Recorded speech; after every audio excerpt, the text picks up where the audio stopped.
The Mongol Empire, history's largest contiguous land empire, a realm of unparalleled scale and influence, stretched from the Pacific Ocean, across the vast expanse of Asia, all the way to the very edges of Europe. It began in the 12th century on the harsh, unforgiving steppes of Central Asia, a land of extremes, where nomadic tribes, constantly vying for dominance, fought for survival in a relentless environment.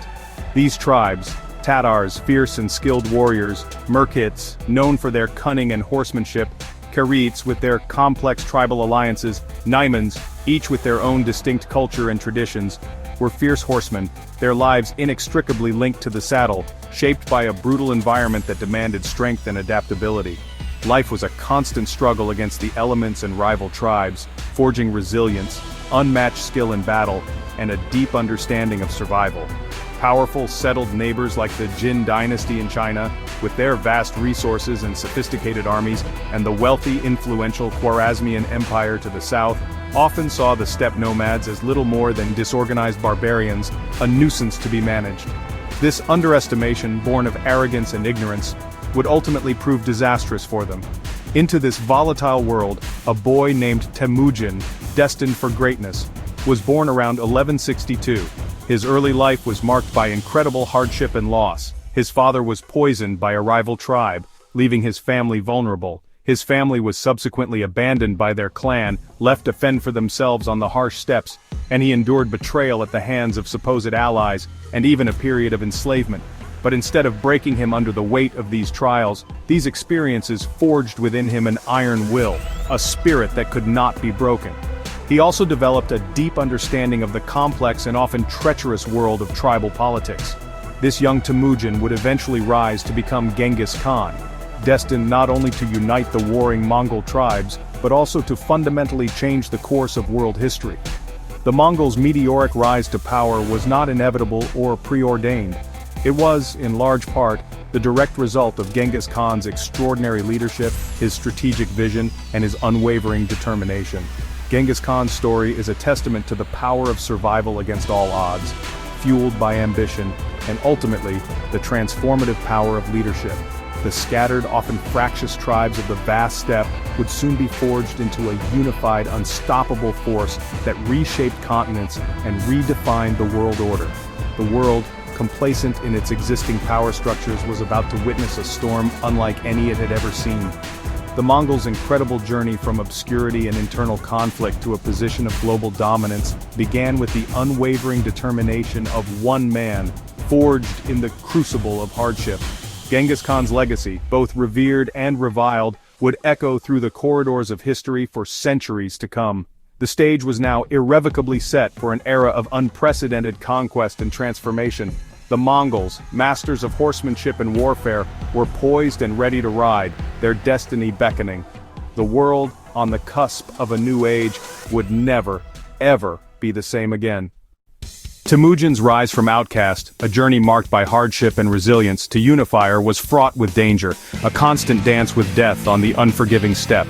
When his wife Borte was kidnapped during a rival tribe's raid, he forged alliances with powerful leaders, understanding that strength lay in numbers, and bravely rescued her, significantly boosting his reputation among the tribes.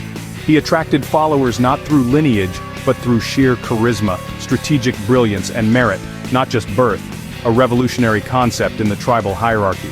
His friendship with Jamuka, his blood brother sworn in ancient ceremony, inevitably turned into a bitter rivalry as both sought to lead and unite the disparate Mongol tribes under a single banner. Temujin's revolutionary approach, a new way of thinking about leadership, promoting men based on unwavering loyalty and proven skill, set him apart from his contemporaries. He systematically defeated rival tribes in brutal conflicts, including the formidable Tatars, the powerful Karits, and the ambitious Naimans, showing both calculated ruthlessness on the battlefield and a remarkable ability to strategically incorporate the conquered peoples into his growing force. Unity, he realized through years of conflict, was undeniably the Mongols' greatest strength, their key to survival and dominance. In 1206, at a momentous Great Kurultai, a gathering of all the tribes, Temujin was finally proclaimed Genghis Khan, the universal ruler of the Mongol people. This pivotal moment marked the official birth of the Mongol nation. Genghis Khan, with an eye towards the future, established a written script for the Mongol language and codified a comprehensive code of laws known as the Yasa, and meticulously organized his burgeoning army with unwavering and strict discipline. He was not merely a conqueror driven by bloodlust, but a visionary nation-builder with a grand design.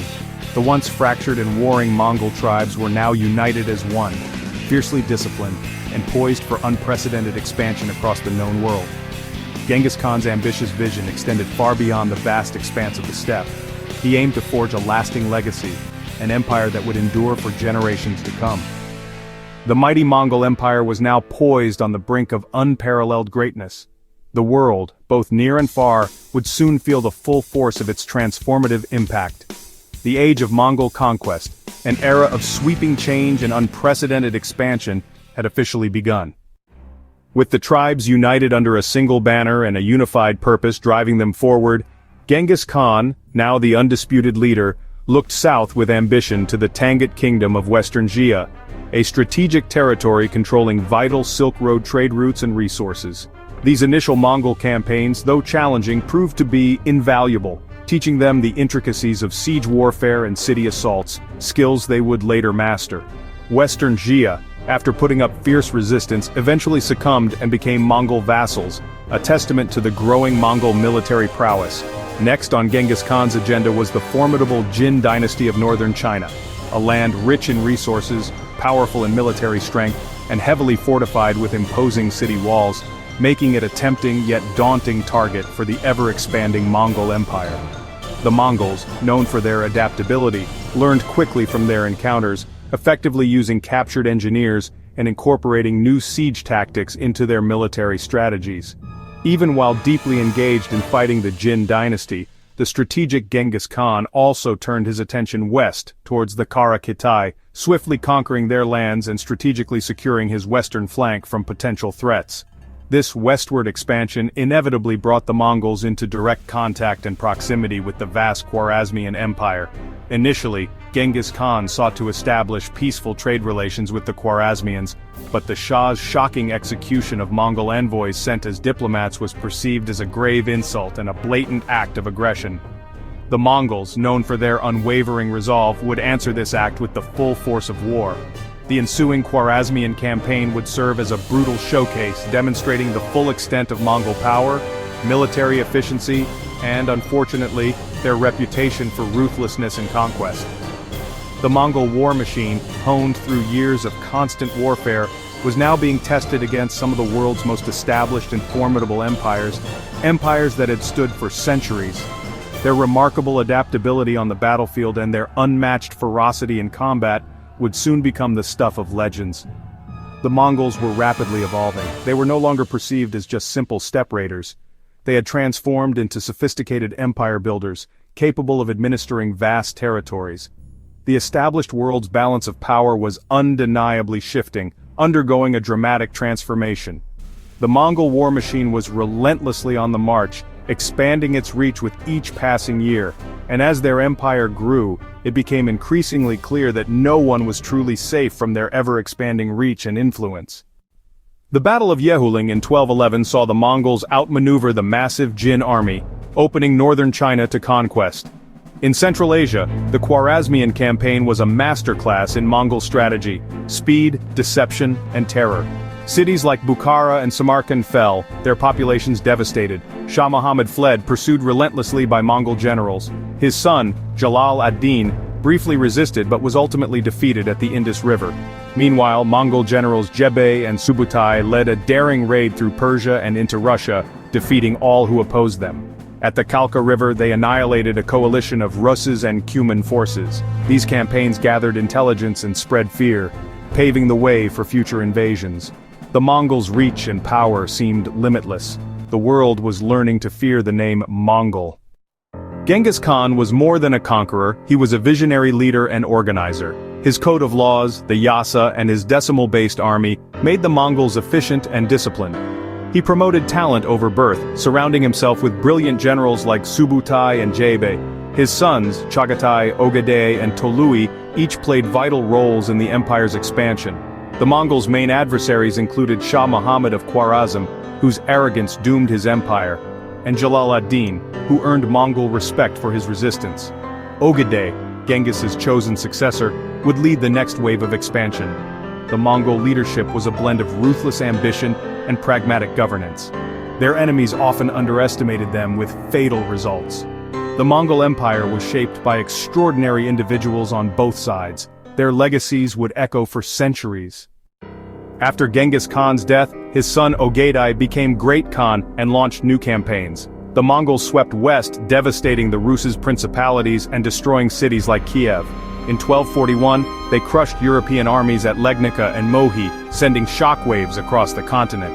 Europe seemed on the brink of collapse, but Ogedai's death forced the Mongol princes to return home, sparing Central Europe. Batu Khan established the Golden Horde, dominating Russia for centuries. Meanwhile, Hulagu Khan led Mongol armies into the Middle East, destroying the assassins and sacking Baghdad in 1258. The Mongol advance was finally checked at Ain Jalut in 1260 by the Mamluks of Egypt. The Mongols' reach had stretched from China to the Mediterranean. Their campaigns reshaped the political map of Eurasia. The Mongol threat forced kingdoms to adapt or perish. The world order was forever altered. The Mongols had become a global force. Their legacy would endure. Genghis Khan divided his empire among his sons, ensuring both unity and regional control. Ogedai, his chosen successor, ruled from Karakoram and oversaw further expansion into China and Europe. The Golden Horde, Chagatai Khanate and other regions were governed by Genghis's descendants. Ogedai's reign brought consolidation, a new capital and administrative reforms. His death in 1241 led to power struggles and a pause in Mongol expansion. Batu Khan, leader of the Golden Horde, became a dominant figure in the West. Internal rivalries grew, foreshadowing the empire's eventual fragmentation. The unity Genghis envisioned was under threat. The Mongol world was changing. Power was shifting among the Khanates. The seeds of division were sown. Mongke Khan's reign brought reforms and renewed conquest, but his death in 1259 sparked civil war. Kublai Khan and Arik Boke fought for supremacy, representing different visions for the empire. Kublai, influenced by Chinese culture, emerged victorious and shifted the capital to Beijing. The empire fractured into 4 khanates, each increasingly independent. Kublai founded the Yuan dynasty, ruling all of China after defeating the Southern Song in 1279. His reign brought stability and prosperity, and cultural exchange, famously chronicled by Marco Polo. The Mongol Empire was no longer unified, but its influence endured. The Khanates developed distinct identities and legacies. The Mongols had transformed from nomadic conquerors to rulers of vast, diverse realms. The age of Mongol unity was over. Their impact on world history was profound. The echoes of their conquest would last for centuries. The world had been forever changed. At its height, the Mongol Empire was the largest contiguous land empire in history. Its unity was brief, but its impact was immense. The Pax Mongolica brought peace, trade, and cultural exchange across Eurasia. Technologies, ideas, and even the Black Death traveled the Silk Road under Mongol rule. The Mongols were both builders and destroyers. Cities flourished, but many were also razed. Their reputation for brutality was matched by their administrative genius. The empire's successor states shaped the future of Russia, Persia, Central Asia, and China. Genghis Khan's legacy endures as both a symbol of conquest and transformation. The Mongols changed the world's political and cultural landscape. Their story remains one of history's most extraordinary chapters.